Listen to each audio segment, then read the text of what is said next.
brother called Nasiruddin that why are you absconding in Malaysia?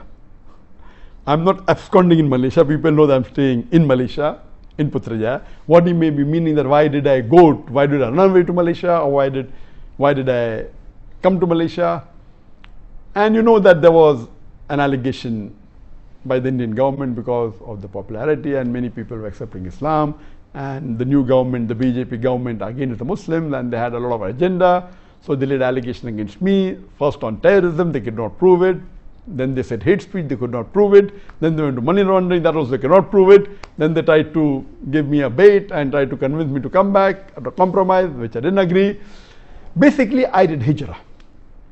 And hijrah for the sake of Allah subhanahu wa ta'ala.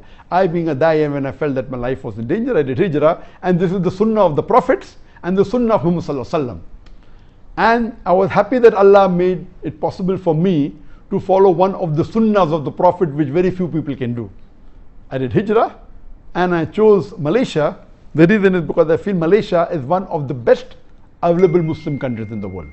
Most of the Muslim countries in the world today have got problems. The best available amongst the Muslim countries, more than 56 that are there, I felt Malaysia was the best. That is the reason I came here. The reason I felt Malaysia was the best is number one, that Malaysia is away from the war zone. You know, many Muslim countries are in the war zone, especially in the Gulf region. You have war in Yemen, you have war in Syria. So this Malaysia is away from the war zone, number one. Number two, it's away from the wrong influence of the Western countries. You know, people, the Gulf countries and Muslim countries close, which are in Europe and otherwise, they're under the influence, the bad influence of the Western countries, which Malaysia is away. It has very little influence of America and the Western countries, number two. Number three, Malaysia is the country which has the strongest passport amongst the Muslim countries. A Malaysian can travel to 185 countries without any visa.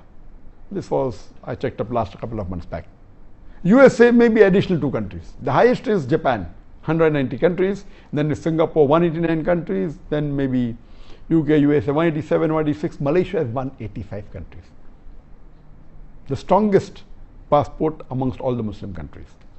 That is point number 3.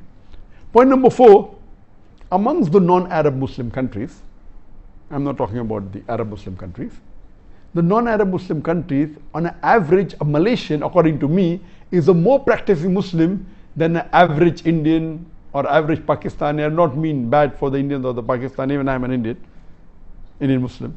An average Indian Muslim or average Pakistani Muslim or a Bangladeshi Muslim, any non-Arab Muslim, Malaysia is, on average, a Malaysian Muslim is more practicing.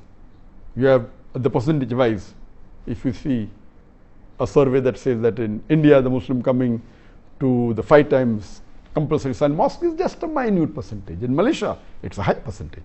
The people fasting is a high percentage. That's the reason, as compared to the other non-Arab Muslim countries, the practice of Islam is stronger. That's point number 4. Point number 5, that in Malaysia, the federal religion is Islam. So you don't have to feel shy to call yourself Muslims. There are many Muslim countries where you feel shy to call yourself a Muslim.